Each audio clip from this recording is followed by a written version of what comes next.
Suffering is a universal experience.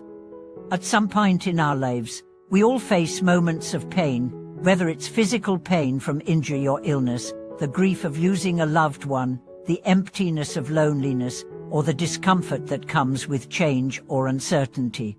These moments can feel unbearable, and in many cases, we spend much of our lives trying to avoid or escape them. But what if we could see suffering from a different perspective? What if suffering is not just something to endure or eliminate, but something that, when understood, can open the door to a deeper level of peace and freedom? In this video, we'll explore the true nature of suffering beyond just physical pain, and how we can begin to find liberation and inner peace through a deeper understanding of suffering's roots. The many faces of suffering. Relatable examples of suffering. We've all experienced suffering in some form. It might be the pain of a broken bone, the ache of grief after a loss, the sadness of loneliness, or the frustration of unmet expectations.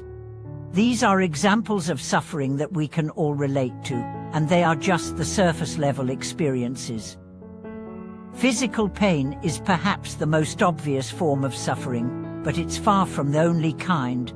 Suffering also shows up in our mental and emotional states. It can appear as fear, anxiety, guilt, or disappointment. But what if these experiences, though painful, are part of a bigger, more profound exploration of the nature of suffering itself? By looking more deeply, we begin to realize that suffering is not just about the discomfort we feel in the moment, but about how we relate to and understand our experience of life.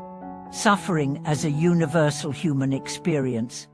Suffering is a universal human experience. No one is exempt. Whether you're a child or an adult, rich or poor, everyone faces moments of difficulty and pain.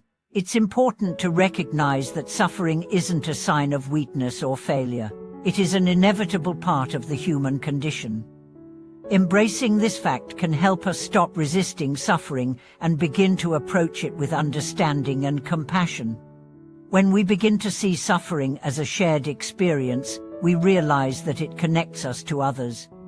Instead of feeling isolated or defeated by suffering, we can find strength in knowing that we are not alone in our struggles. The mind's role in suffering. The concept of dukkha. The term dukkha is a Buddhist term that refers to the fundamental nature of suffering in life. It's often translated as suffering, unsatisfactoriness, or discontent. According to Buddhist philosophy, suffering isn't just about physical pain, it also encompasses the mental and emotional unease that we experience in our lives. Dukkha is deeply connected to our perception and attachment to things. It arises from the way we perceive the world and react to it. We often think that we can find happiness or peace through external circumstances, whether it's by gaining more material possessions, achieving certain goals, or holding on to relationships. But the truth is, nothing in the world is permanent, and attachment to things that are always changing leads to suffering. Clinging to desires and fearing impermanence. One of the root causes of dukkha is attachment, the clinging to desires, people, or experiences.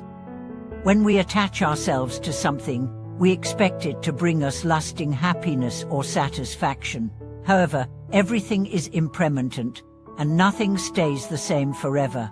We might cling to a job, a relationship, or an idea, only to see it change or disappear.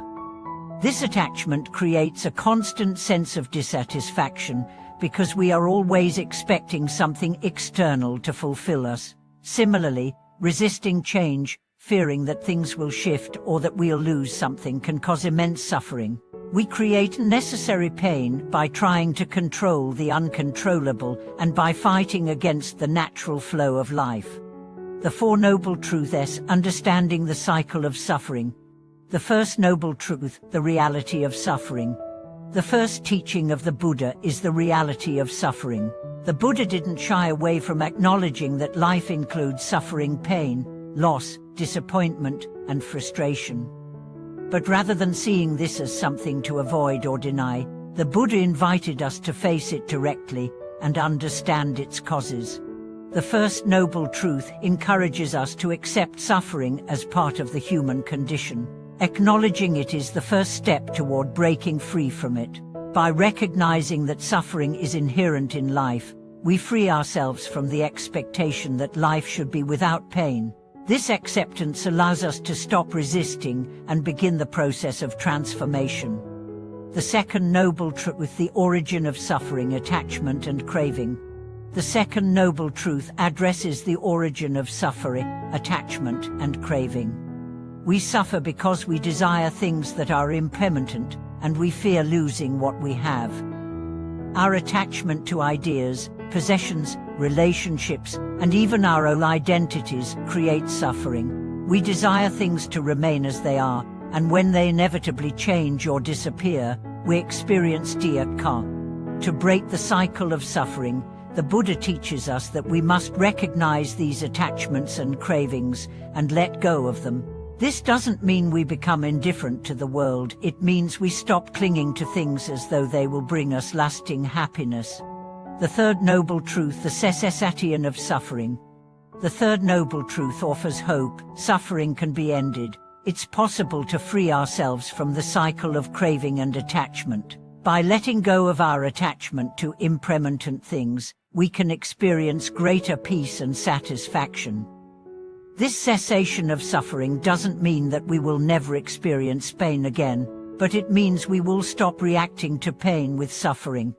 Through awareness, letting go of attachment, and embracing impermanence, we can find liberation from unnecessary mental and emotional suffering. Finding liberation, cultivating peace and freedom. The fourth noble truth, the path to the cessation of suffering. The fourth noble truth outlines the path to freedom from suffering, the Noble Eightfold Path. This path involves practices such as right understanding the nature of suffering and the impermanence of life. Right intention, cultivating thoughts of kindness, compassion, and wisdom. Right speech, speaking truthfully and kindly. Right action, acting in ways that are ethical and compassionate. Right lively, engaging in work that aligns with your values and contributes to the well-being of others. Right effort, cultivating positive mental habits and abandoning harmful ones. Right mindfulness, developing awareness of the present moment without attachment or aversion. Right concentration, practicing meditation to develop clarity and focus. Mindfulness, particularly, is a powerful tool for observing our thoughts and emotions without judgment. By practicing mindfulness, we learn to see suffering as it arises and release it before it takes hold of us. Living a life free from suffering. A journey, not a destination. The path to living a life free from suffering is a journey, not a destination. It's a continual process of awareness, letting go, and cultivating peace. Through mindfulness and the practice of the Noble Eightfold Path, we gradually learn to reduce our suffering and increase our sense of well-being.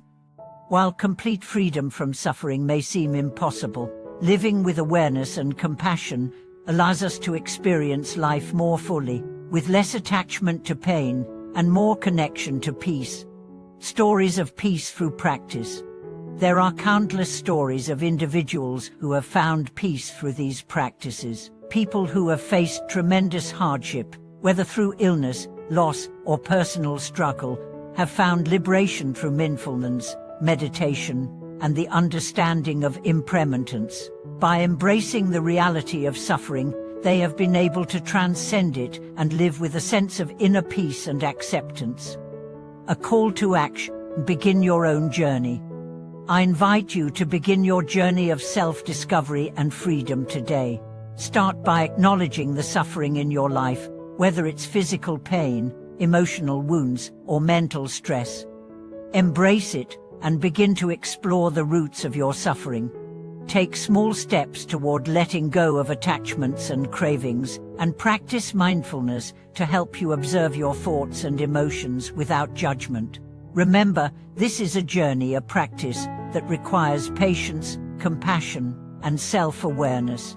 Through these practices, you can begin to unlock the peace and freedom that lies within, and live a life with greater clarity, purpose, and connection. Thank you for joining me in this exploration of suffering and liberation.